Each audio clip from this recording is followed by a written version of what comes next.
Welcome to another Swift Sensors tutorial video. My name is Jason Land, and today we're going to go over how to set up notifications.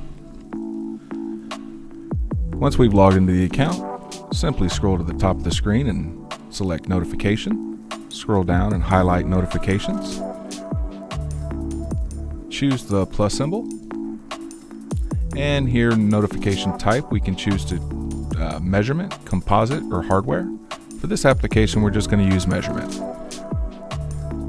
And here we can name, so we'll just go ahead and name demo. And the description field where you can put in the description of why you have this notification set up. And we can choose to deliver by email, text, or phone. Me personally, I like all three. And over here, the criteria, the high critical, high warning, and low critical.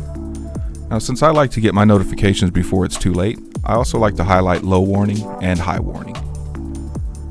Now to send, if the conditions last for more than, we'll say 5 minutes, so that if time goes by and 5 minutes we're still under a certain high critical or high warning measurement, we'll receive that text message or email or phone call. And afterwards be silent for. Me personally, I like to leave it at 0. That way I'm constantly getting my notifications when they're coming through and I'm not getting any kind of delay. And to save these, go ahead and check the check mark.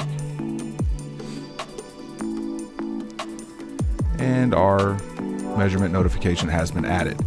But as you can see, there's a little exclamation mark there by the side. That means we're not quite done. So we'll go over to users, select the edit button, select the users of which are going to be receiving the notifications, select check mark to save. And now we go over to our measurement. Select edit. And as you can see, the ones here in the green, these are the ones that we've already applied thresholds to. So we'll go ahead and select those. Select the check mark to save. And the measurements have been added.